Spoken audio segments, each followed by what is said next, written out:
retired. I'm a professor. I used to teach in a prison for 8 years. I got used to thinking about and studying depression in lots of different contexts, both in the work context, in the prison context. We can't hear? And in, This is a rock star style. Yeah, I told it in name. okay. Okay, I started my teaching, this is my 50th year teaching. I started working in a prison, and so I taught prisoners, and then I taught college students after that. And the theme that's run throughout my work has been basically dealing with depression of one form or another. And the last 30 years, I've been working on childhood and children. And one thing that came up in the discussions here has been, you know, we have a hard time identifying with people who are in oppressed groups. If we're not, we don't feel as an adult that we're in an oppressed group. One of the realizations I've come to is we've all been in an oppressed group for at least 18 years of our lives as we were children. But somehow we get away from that. And so one of the things I've been trying to do with these workshops is to focus on human dignity and childhood, but not for children, but for adults, about their own childhoods. And well, that's one of my colleagues who started this whole thing. She passed away a few years ago. And I'd like to kind of introduce her as kind of the spirit that's still fomenting this work. And this has to do with the Adult Remember workshop that we've done. In the past, I've done this with school systems. Now we're working with the school system to build human dignity into their classrooms and for teachers and their whole mission of the school system. We've done it with the Prevent Child Abuse America groups, on the national organization. And it's a fascinating experience. In order to share a little bit of that with you, I've been doing this with my students for 30 years. I want to call on some people in the audience to tell their stories. Just lost who they were. Okay. But I say, first we'll deal with two kinds of issues. Karen really started this. One is helping people think about human dignity, what they think it is, as to kind of ground them. But then talk about experiences they've had where their human dignity was supported by an adult sometime in their lives, when they were children. And also when their human dignity was violated by an adult sometime in their lives. And I'd like to have, let's see, first deal with violations, and then we'll deal with something more positive. Bonnie, these are not Bonnie's stories, but these are stories that other people have written, but Bonnie's going to read one particular story. Feeling violated as a child. It makes more sense to begin with how I felt my dignity was violated as a child, because when it was supported, it was like an escape from oppression. As far back as I can remember, there was always a power struggle between my mother and me. I actually cannot remember many details from my childhood, but I do remember feeling like my feelings were invalid. She never approved of the people I chose to associate with, and often forbade me from seeing them. This caused me to sneak out and lie. She frequently snooped through my room looking for evidence of my wrongdoing, which I felt was a violation of my privacy. Eventually, I was confined to the house and only allowed one friend, who ironically remains my best friend today, 15 years later. I felt like a prisoner in my own home. I was not allowed to make any of my own decisions or be my own person.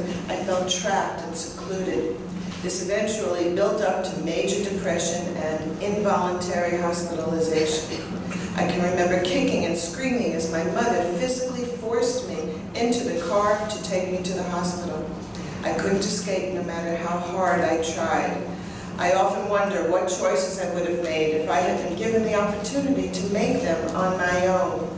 I think I was forced into rebellion by my mother's oppression, which has had permanent effect on my sense of self-worth.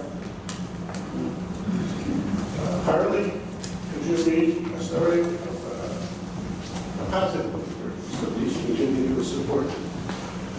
There was one other time I can distinctly remember my human dignity being supported as a child.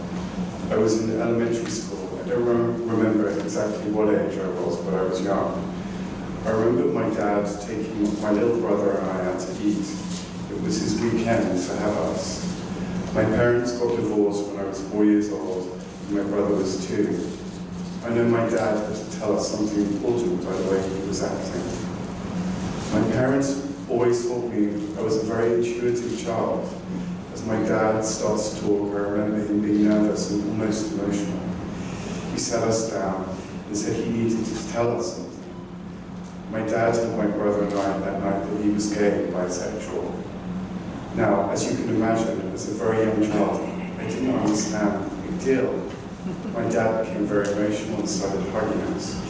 He told us people were shocked he was telling his kids who were so young. My dad stated that a lot of times families will disown their loved ones when they find out they're gay. He cried and told us that he was so grateful to have children who accepted him and loved him for who he was. In my eyes, he was still my dad. I felt proud of my dad. I felt he really valued my brother and I and our opinion. He felt we were worthy of knowing. Let's see, and Hannah, could you read the one last story? Oh, man. No, and Hannah? Oh, over here? Yeah, I don't think we're going to be able to. There you go. We have enough time for Hannah's story. Yeah, 1 minute. Yeah. All right, 1 minute, go ahead. It may have been days or weeks from when I spilled my mom's perfume. I cannot remember, but this time I was in preschool and had really gone through a whole lot to make a beautiful Valentine's Day card for my mom. I took longer than the other kids and made sure I didn't make a mess while making it, because I wanted it to be really special for her.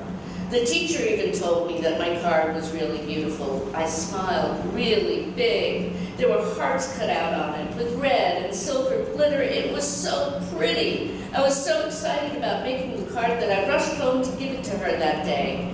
When I got home, she had not made it home from work. So I ran up to my father and said, "Look what I made for Mommy." I gave him the card to look at. He took it, looked at it, and then tore it up in tiny pieces right in front of me. He then asked me, "You know why I did this, don't you?" I said, "No," and I started to cry. He then reminded me of the time I had destroyed her perfume. I instantly remembered that event, which I had forgotten days or weeks ago. My mom came home from work and I told her what happened. I heard her speak to him about it. She apologized to me for him. It did not help the pain and agony I felt deep inside the day he did this to me. This hurt worse than any of the whippings. I did not get the empathy from my mom that I felt I should have received. I wanted to just cry forever. I hated him for that. I never got over the pain. When something like this happens, it destroys your self-confidence and your self-esteem.